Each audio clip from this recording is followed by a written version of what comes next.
કીર્તન પણ આશ્રય દ્રઢ થાય. કીર્તનથી આશ્રયના કીર્તનો આ બધા જ થઈ શકે, આ બધા ઉપાય છે જ, આશ્રયના કીર્તનો છે. પણ શબ્દના અર્થ ખબર નથી પડતી. આ તો પ્રશ્ન મને છે, આ પ્રોબ્લેમ મને જ છે.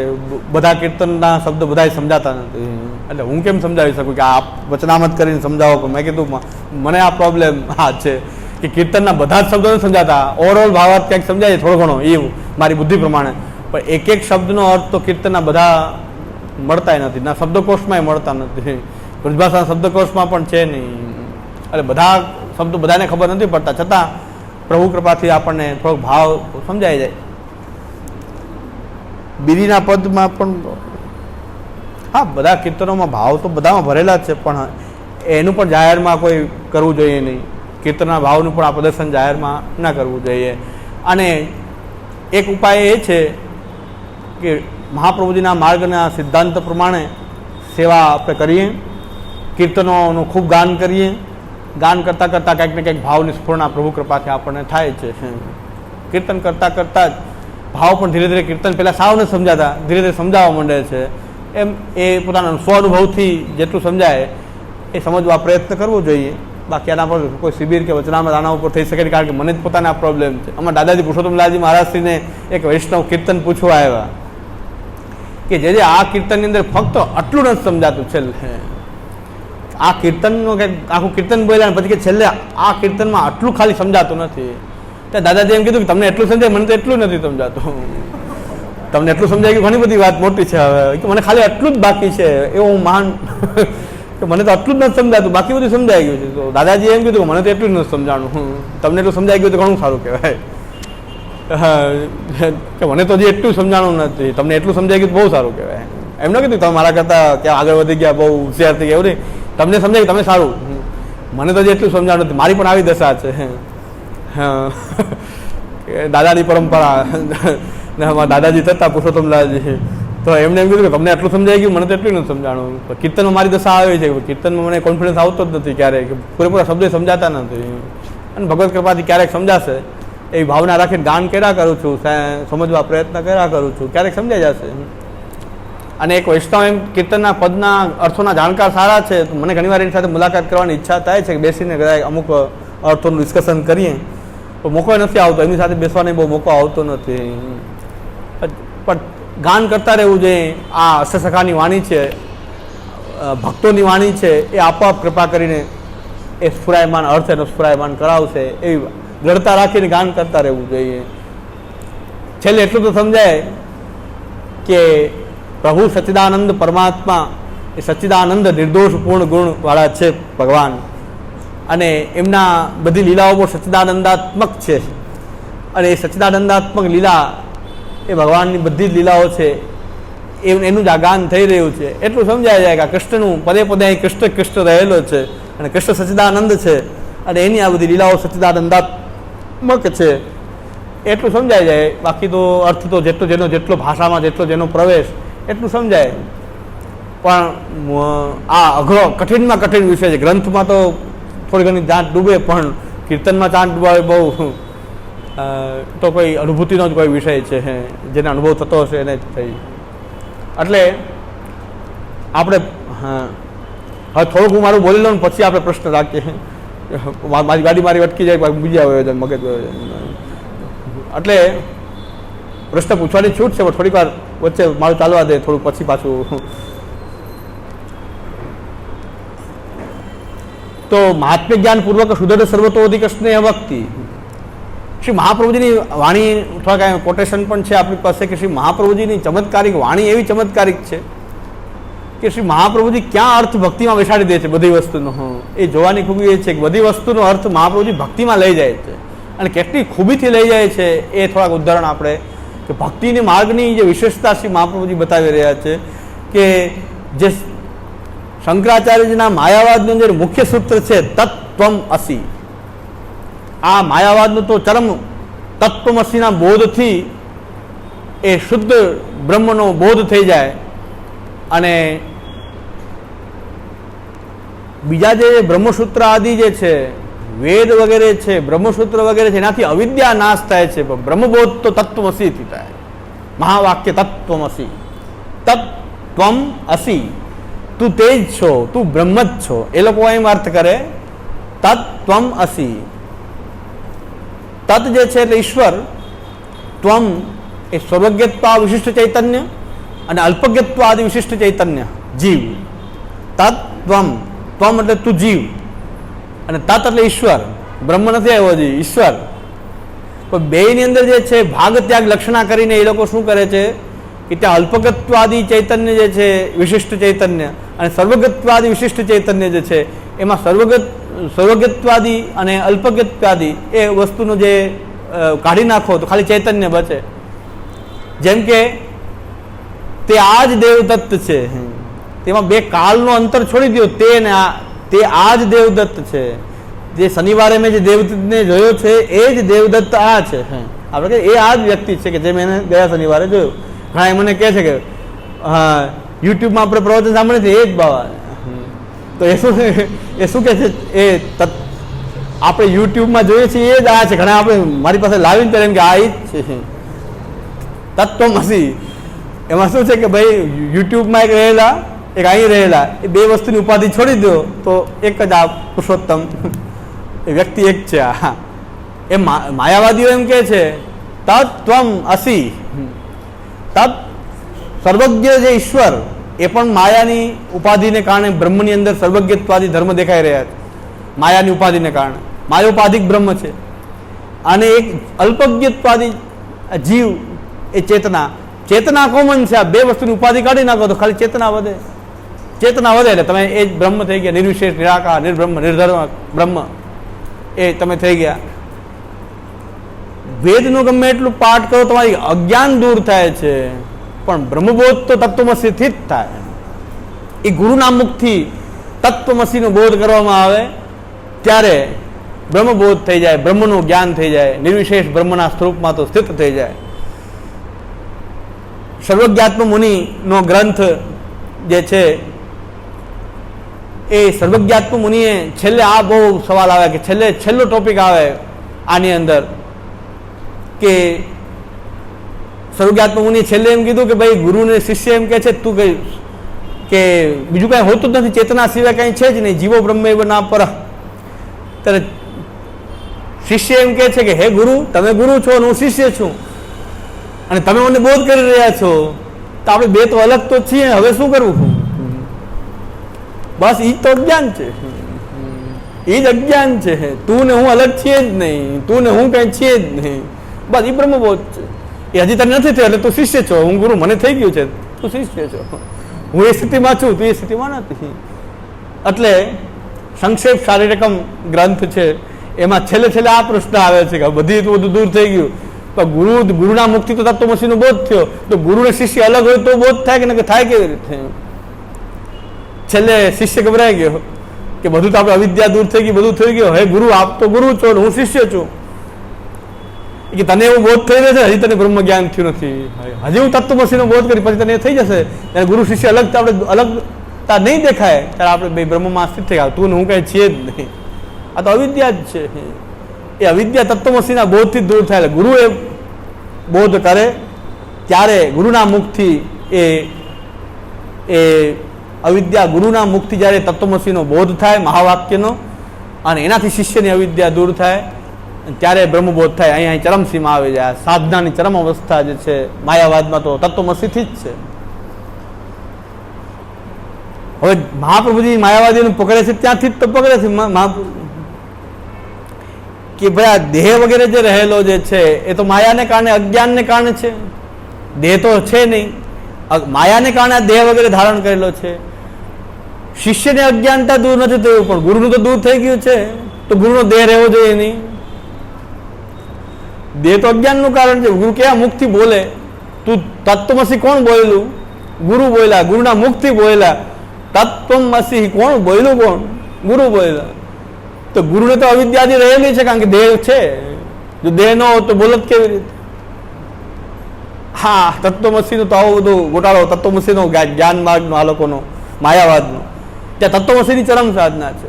અને શ્રી મહાપ્રભુજીએ તત્વમસીને કેટલું સુંદર મહાપ્રભુજી તત્વમસીનો અર્થ કરી રહ્યા છે.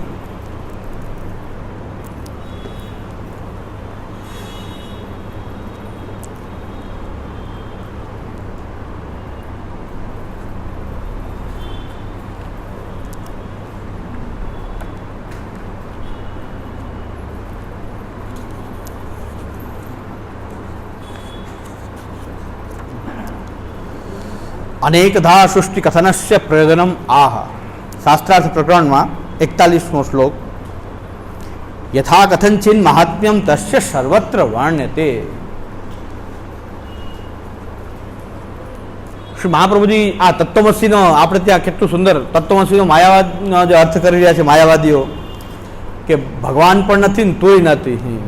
જગતમાં એક જ ચેતના જ માત્ર રહેલું છે, ભગવાન પણ નથી. ભગવાન તો અવિદ્યાને કારણે ભાષિત થાય છે, એક ચેતના જ છે ખાલી. ભગવાન પણ નથી ને તોય નથી, બધાને કેન્સલ કરીને તત્વમસીથી ખાલી બોધ થઈ જાય છે કે તું ખાલી એક નિર્વિશેષ ચેતના સિવાય બીજું કાંઈ છે જ નહીં.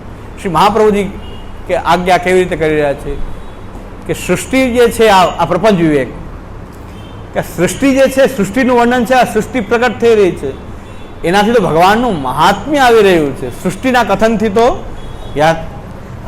યથા કથનચિન મહાત્મ્યમ તસ્ય સર્વત્ર વર્ણ્યતે. આપણે સૃષ્ટિ કથન જ્યાં રહેલું છે ત્યાં તો ભગવાનનું આ મહાત્મ્ય જ છે. અને બહુ સુંદર આગળ શ્રી મહાપ્રભુજી આગળ કરે છે, ભજનસ્યૈવ સિદ્ધ્યર્થમ તત્વમસ્યાદિકમ તથા. અને તત્વમસીથી તો ભજન સિદ્ધ થાય છે, ભજનની સિદ્ધિ માટે તત્વમસી કીધું છે. મહાપ્રભુજી કહે છે અહીં તો ભજન સિદ્ધ થઈ રહ્યું છે, આ તો ભજનને કેન્સલ કરી રહ્યા છે. માયાવાદી તો આથી ભજન કેન્સલ થાય. ભજનની કેન્સલ કરવાની વૃત્તિ છે, કારણ કે ભગવાન પણ નથી ને તુંય નથી, તો કોનું ભજન કરે? એ ભજન કરવું એ અજ્ઞાન છે. ભજન પણ એક અજ્ઞાન છે, કારણ કે ભગવાન એ અજ્ઞાનની પ્રોડક્ટ થઈ ગઈ ને. ભગવાન પણ અજ્ઞાનને કારણે ભગવાન છે, ભગવાન પણ ચેતના જ છે ખાલી. જીવો બ્રહ્મેવ ના પર. શ્રી મહાપ્રભુજી કહે છે તત્વમસ્યાદિક જે વાક્ય જે છે, સૃષ્ટિનું વર્ણન છે, એ પણ ભગવાનનું મહાત્મ્ય પ્રતિપાદન કરી રહ્યા છે. સૃષ્ટિ આ ભગવાન આવી રીતે સૃષ્ટિ કરે, સંકલ્પ માત્રથી આવી દિવ્ય સૃષ્ટિ પ્રકટ કરી દી. કેટલી પ્રકારથી સૃષ્ટિ કરે, એક સાથે કોટી બ્રહ્માંડમાં એક સાથે કેટલી પ્રકારથી સૃષ્ટિ કરી દે ભગવાન. એ જે વેદમાં જે વર્ણન પ્રાપ્ત થાય છે, પુરાણોમાં વર્ણન પ્રાપ્ત થાય છે, એનાથી તો ભગવાનનું મહાત્મ્ય બતાવવા માટે છે. અને કેવી સિફતપૂર્વક મહાપ્રભુ ભક્તિ લાવી રહ્યા છે કે સૃષ્ટિ પ્રક્રિયા અને તત્વમસી, આ બેનાથી ભજનની સિદ્ધિ કેમ થઈ જાય? કે સૃષ્ટિ પ્રક્રિયાથી મહાત્મ્ય આવ્યું અને તત્વમસીથી સ્નેહ, કે તું એ જ છો એવો નિકટતા એનાથી આવી તો સ્નેહ આવ્યો. તો મહાત્મ્ય અને સ્નેહ બે ભેગા થાય એટલે ભક્તિ.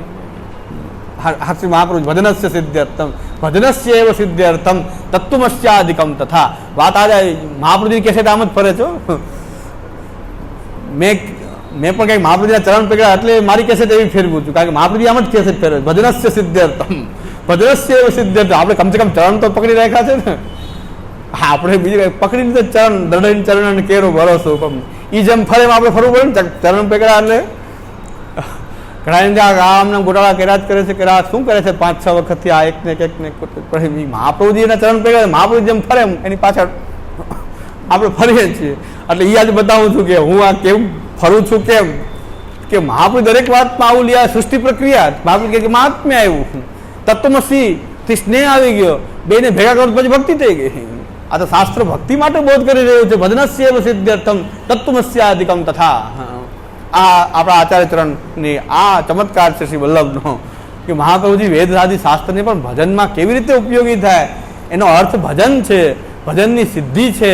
એ તાત્પર્ય વેદનું, પુરાણનું, બધાનું તાત્પર્ય આ છે. શાસ્ત્રાર્થ પ્રકરણ બધા ભણી ગયા છો, પણ આપણે અમુક વસ્તુ ચમત્કારિક વચનો જે છે મહાપ્રભુજીના, મને આમાં ચમત્કાર દેખાય. બધા કે હાથ ફેરી દીધો નાનદાસ ઉપર, હાથ ફેરી દીધો સજીવન થઈ ગયા, એ બહુ સામાન્ય વાત છે, બહુ મોટી વાત નથી. હાથ ફેરવી દીધો મહાપ્રભુજી નાનદાસને, મરી ગયા હતા, ઊભા થઈ ગયા. મહાપ્રભુજી માટે તો બહુ સામાન્ય વાત છે. પરબ્રહ્મ પરમાત્માનું સાક્ષાત મુખારવિંદ રૂપ અવતાર જે છે, એ કોઈકને હાથ ફેરવી દેવો અને ઊભા થઈ જાવ તો બહુ સામાન્ય વસ્તુ છે. એ તો મૃત સંજીવની વિદ્યા જાણતો હોય એવું કરી શકતા હોય. આ તો આચાર્ય ચરણ સાક્ષાત, એ આપણને લાગે ઓ આટલો ચમત્કાર મહાપ્રભુજીનો, એમાં કાંઈ ચમત્કાર નહીં.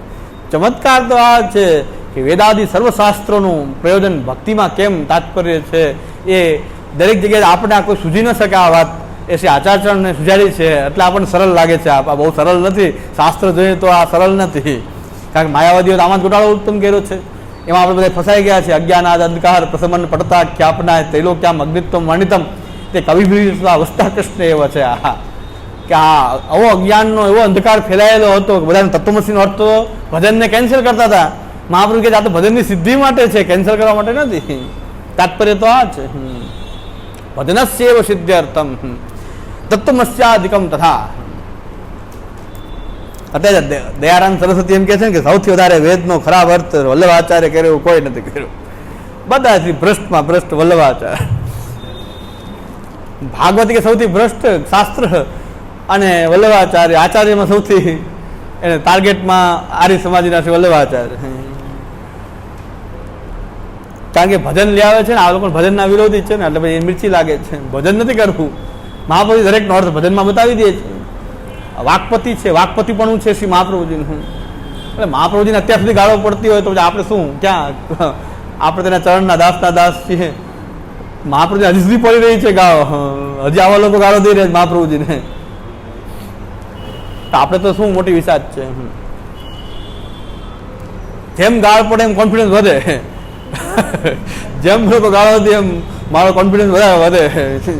કે હમણાં એક બાળકે સર્ટિફિકેટ આપ્યું. મને બહુ આનંદ થયો. મેં આના જેવું આપની જે સર્ટિફિકેટ મને મળ્યું આવું ક્યારે નથી મળ્યું, કોઈ તરફથી નથી મળ્યું. બસ મેં કીધું હું તો આટલું જ કહેવા માંગુ છું, આપ સંપ્રદાયના સિદ્ધાંત નથી માનતા, જે આપણે જે સિદ્ધાંત માનીએ છીએ એ પ્રકારે નથી માનતા. તો એમણે બહુ સરસ વાત કરી. હમણાં મને વાયા મળી. એ કે મને દાદા વાક્ય છે કે દાદા આજ્ઞા કરે છે બધું જ સત્ય છે, પણ કંઈક સરળતાથી બોલી શકાય, બહુ ખીજાઈને બોલે છે, બહુ એગ્રેસિવ મૂડમાં વાત કરે છે, એટલું ના હોય તો બાકી બધું સિદ્ધાંત સત્ય છે. તો મેં કીધું એગ્રેસિવ મૂડમાં બોલવું એ તો મારો દોષ છે, એ મને કાઢી નાખો. સિદ્ધાંત સત્ય છે ને એ પાલન કરવા માંગો. એટલું તો કીધું કે છે એ સાચું કહે છે, પણ તોછડી ભાષામાં બોલે છે. ટૂંકમાં કહેવાનું એમ કે તોછડી ભાષાથી બોલે છે, એ તો મારો દોષ છે ને. તોછડી બોલવું એ તો મારો દોષ છે. સિદ્ધાંત સાચો છે ને બસ, આનાથી વધારે આનંદ બીજી કોઈ વાત નથી. આપ સિદ્ધાંતને સાચો માનો છો ને, હું જે બોલું છું સાચું બોલું છું આપ કહો છો ને, બસ મારે તો એટલું જોતું હતું. હું ખોટું નથી બોલતો. કારણ કે જે આ માર્ગ નથી માનતા એ પણ એમ કહે છે કે બોલે છે બધું સાચું, પણ તોછડી ભાષાથી બોલે છે, ખરાબ ભાષામાં બોલે છે, એટેક કરીને બોલે છે. એ તો મેં મારો દોષ છે, એ તો સ્વભાવનો દોષ છે. જીવાહા સ્વભાવ તો દુષ્ટા. કારણ કે હું તો પુરુષોત્તમ નથી, આપ હશો પણ હું તો નથી. એટલે હું પુરુષોત્તમ નથી એટલે જીવના દોષ તો કંઈક તો હોય ને. એ મારા સ્વભાવનો દોષ છે. પણ સિદ્ધાંત જેટલું બોલું છું સિદ્ધાંત સાચો છે ને બસ એટલું જ મારે કામ હતું, બસ બીજું કઈ કામ નથી. એ તો મારો દોષ છે, એ કાઢી નાખો. મને ન માનવું પણ હું જે કહું છું એ મહાપ્રભુજીના ગ્રંથ પ્રમાણે એ તો સાચું છે ને. તો એટલે મને બહુ સંતોષ થઈ ગયો કે દોષ મારો છે, એ તો મારો છે. બોલવાની ભાષા ખરાબ હોય, ટોછડી હોય, ખીજાઈને બોલવું હોઈ શકે, એ દોષ છે જીવના. પણ બોલે છે એ સાચું છે, સિદ્ધાંત એ જ છે, સાચું આ જ છે. ભલે અમે નથી પાલન કરતા પણ સાચું આ છે. બસ આનાથી આનંદ મને કોઈ બીજો આનંદ બીજો ક્યારે થયો નથી. એવો આનંદ થયો કે સિદ્ધાંતને સત્ય માની રહ્યા છે. હું ખોટું નથી બોલતો કે આ વાત આ છે. મહાપ્રભુજીનો ચમત્કાર મને આમાં દેખાય છે કે ભજનને કેવું લઈ આવે છે મહાપ્રભુજી. મહાપ્રભુ દ્રષ્ટિમાં ભજન જ દેખાઈ રહ્યું છે. અહીં મહાત્મ્ય સ્નેહ બે મળે તો શું થાય? મહાપ્રભુજી ભજન થઈ જાય, એને ભક્તિ કહેવાય છે. એટલે આપણે જે વ્યાખ્યા કરી મહાત્મ્ય જ્ઞાન પૂર્વસ્તુ સુધર સર્વતોધિક સ્નેહ, એ શાસ્ત્રમાંથી કેમ આવે છે તો શ્રી આચાર્ય ચરણ આજ્ઞા કરે છે. વેદાનામ ભગવાન મહાત્મ્ય પ્રતિપાદકત્વંચ બંદિના તત્પરાક્રમેહિ ઇતિ વાક્યાત. ભાગવત પુરાણ 10મ સ્કંદ 87મો અધ્યાય 13મો શ્લોક. બંદિના તત્પરાક્રમેહિ વેદાનામ ભગવાન મહાત્મ્ય પ્રતિપાદકત્વમ. આખો વેદ જ ભગવાનના મહાત્મ્યનું પ્રતિપાદન કરે છે. આ બધા જ શાસ્ત્ર જે છે એ ભગવાનના મહાત્મ્યનું પ્રતિપાદન કરે છે. શાસ્ત્ર ભણો તો એમાં પૂર્વાંગ જે ભક્તિનું જે છે મહાત્મ્ય જ્ઞાન છે એ પૂર્વાંગ જે છે સિદ્ધ થાય છે. તત્ સૃષ્ટિ ભેદ કથનેન ભવતી સૃષ્ટિ ભેદા નિરૂપ્યંતે. અને ભગવાનનું મહાત્મ્ય સૃષ્ટિના અનેક ભેદ જે બતાવ્યા છે એનાથી તો આ ભગવાનનું મહાત્મ્યનું પ્રતિપાદન થાય છે કે ભગવાન સૃષ્ટિ કરવામાં કેવા સમર્થ છે કે સંકલ્પ કરે ત્યારે આ કોટી બ્રહ્માંડની સૃષ્ટિ પ્રકટ થઈ જાય. એ પણ વિચિત્ર સૃષ્ટિ પ્રકટ થાય, અલગ અલગ પ્રકાર, કોઈ એક મેચ ન થાય ક્યાંય.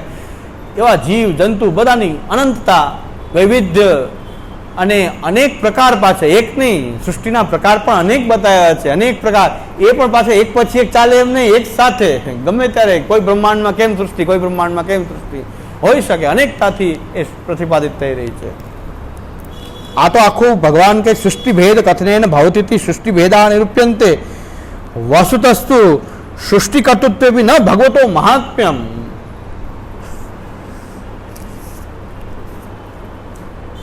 મહાપ્રભુજીના એક વચન કહે છે કે ભાઈ સૃષ્ટિ કથન તમને મહાત્મ્ય લાગે છે, સાચા અર્થમાં તો આ ભગવાનનું મહાત્મ્ય જ નથી. એટલો મહાન છે, સૃષ્ટિ કરવી એની માટે બહુ સામાન્ય વાત છે. આપણે સૃષ્ટિની અંદર ચમત્કાર દેખાતો હોય છે, ભગવાન માટે આ સૃષ્ટિ એક તમને મહાત્મ્ય લાગી રહ્યું છે, પણ ભગવાન માટે તો વસ્તુતઃ મહાત્મ્ય પણ નથી, એવું એનું મહાત્મ્ય છે. એની માટે તો બહુ સામાન્ય બાબત છે. સૃષ્ટિ કર્તૃત્વ તો બહુ સામાન્ય વાત છે, કારણ કે અક્ષર બ્રહ્મના કોઈ એક પાર્ટમાં ક્યાંક સૃષ્ટિ થઈ રહી છે, એ તો અક્ષર બ્રહ્મ, અને અક્ષર બ્રહ્મનો એ નાયક જે છે, એમાં બિરાજનારો એનો ધામી છે. તો મહાત્મ્ય આપણી એંગલથી બહુ મોટું મહાત્મ્ય સૃષ્ટિમાં, એના માટે એ મહાત્મ્યની વાત નથી. એનું મહાત્મ્ય તો બહુ કેટલું મહાત્મ્ય એનું વર્ણન ન થઈ શકે એટલું મહાત્મ્ય છે.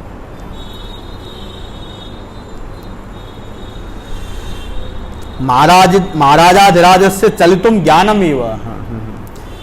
મહારાજ કોઈ ચાલતા હોય તો બંદીનો બધા પરાક્રમની બધા વાહ કરતા હોય.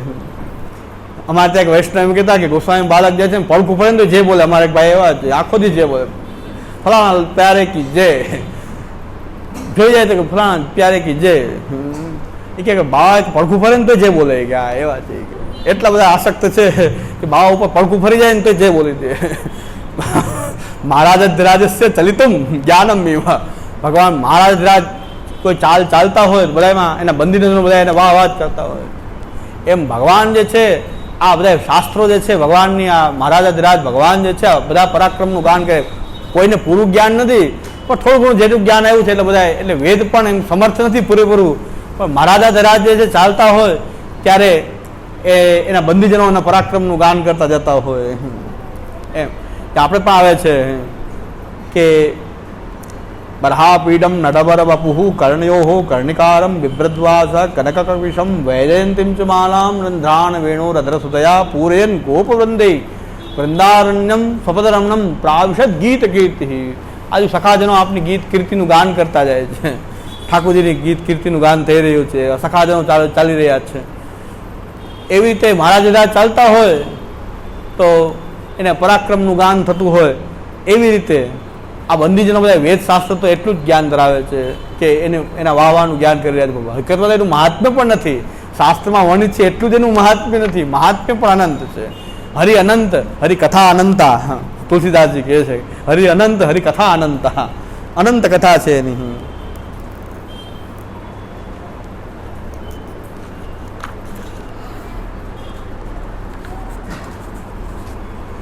તથાપિ લોક પ્રતિતૌ તન મહાત્મ્યમ ભવતી કથા કથનચિત વર્ણતે. આ લોકમાં પ્રતિથી આ મહાત્મ્ય લાગે છે, પણ હકીકતમાં તો મહાત્મ્ય એટલું છે કે આ મહાત્મ્યનું ગાન પણ નથી, એવું એનું મહાત્મ્ય છે. પણ પાછું શું મહાપ્રભુ કહે છે કે મહાત્મ્ય જ્ઞાનસ્ય ઉપયોગ, મહાત્મ્ય જ્ઞાનનું કરવું શું, એનો ઉપયોગ શું છે તો કહે છે ભજનસ્ય એવ સિદ્ધ્યર્થમ. ભજનની કેમ સિદ્ધિ થાય એમાં મહાત્મ્ય જ્ઞાનનો ઉપયોગ છે. ભક્તિ સિદ્ધ્યર્થમ, ભજન એટલે ભક્તિ, ભક્તિની સિદ્ધિ થાય એટલા માટે. ભક્તે હે અંશદ ભયમિતિ. ભક્તિના બે અંશ છે, મહાત્મિક જ્ઞાન અને સુદૃઢ સર્વતોધિક સ્નેહ. અને દ્વિતીયાંશમ આહા તત્વમસ્યાદિકમ તથા કથયતિ. આ તત્વમસ્યાદિ જે છે એની અંદર ભગવાન બીજો અંશ જે છે સર્વતોધિક સુદૃઢ સ્નેહ જે છે એ તત્વમસીથી નક્કી થાય છે. તત્વમસીમાં આપણે એમ કહીએ છીએ, એ લોકો એમ કહે છે ભજન નથી કરવાનું, ન ભક્તિ, ન ભગવાન છે, ને તું છો, બે કાઢી નાખો ચેતના જ છે. મહાપ્રભુજી કહે છે કે અહીંથી સર્વતોધિક સુદૃઢ સ્નેહ જે છે એ તત્વમસી વાક્યથી નક્કી થાય છે. કેવી રીતે? તત્વમસી, એની જે પૂર્ણતામાં તું એક અંશ છો, પણ એની અંદર જ છો, એની પાસે જ છો, એકદમ તાદાત્મ્ય રહેલું છે. તાદાત્મ્યનું જ્ઞાન થાય તો સ્નેહ થાય, આપણે એક જ છીએ એવું જ્ઞાન થાય. પુત્ર માટે એમ કીધું છે કે તું મારી આત્મા છો, એવો ભાવ થાય પિતાને, તું મારી આત્મા છો. એટલો નિકટતાનો અનુભવ થાય, એટલો સ્નેહ. તમે પોતાની કોઈકની વ્યક્તિને આત્મા માનો તો એ એટલું તત્વમસી વાક્યથી ભગવાન સાથે આપણી એટલું તાદાત્મ્ય નક્કી થાય છે કે પ્રભુથી આપણે એટલા નજીક છીએ, આપણે એના જ અંશ છીએ, એના સિવાય કંઈ આજુબાજુ કંઈ છે જ નહીં, આજુબાજુ બધે એ જ છે. એ અંશાત્મક આપણે પણ કંઈક છીએ એના, એ મહાન સમુદ્રની કોઈ આપણે બુંદ છીએ. એટલે આપણે એ એમના જ છીએ, એના જ છીએ. એ તત્વમસીથી આપણે તત્વમસીનો અર્થ આપણે ત્યાં એ થાય છે કે આપણે બ્રહ્માત્મક છીએ, બ્રહ્મથી અલગ છીએ જ નહીં, બ્રહ્માત્મક જ છીએ. તો મહાપ્રભુજી કે એનાથી તમને શું થશે? પ્રભુ સાથે એકદમ નિકટતાનો અનુભવ થાય, તો સ્નેહ થાય.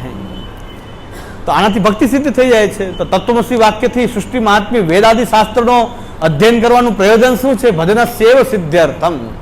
એટલે લાલુ ભટ્ટજી એમ કહે છે કે પ્રપંચ વિવેક પણ ભજનની સિદ્ધિ માટે છે, બીજા કોઈ હેતુથી નહીં.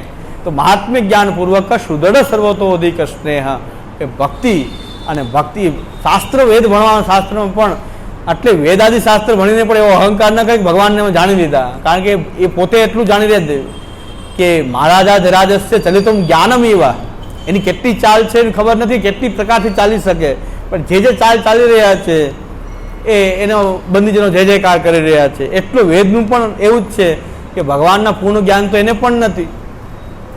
એ તો જેટલું જાણી રહ્યા છે એનું ગાન કરીને આનંદ કરી રહ્યા છે.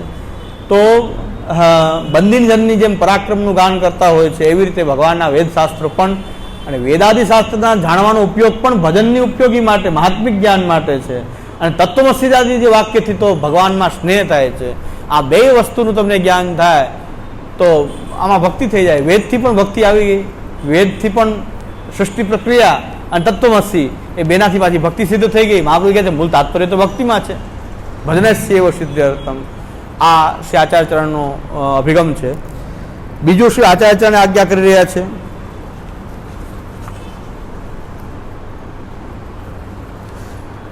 ભક્તિ સ્વરૂપમાં મહાત્મ્ય જ્ઞાન પૂર્વસ્તુ સુદૃઢ સર્વતોધિક સ્નેહો ભક્તિ રીતિ પ્રોક્ત તયા મુક્તિ નચાન્યથા. ભક્તિ સ્વરૂપમાં મહાત્મ્યથી સ્નેહો ભક્તિ. હકીકતમાં ભક્તિનું સ્વરૂપ તો સ્નેહ છે. રતિર્દેવાદિ વિષયા ભાવ ઇત્યવિધીયતે.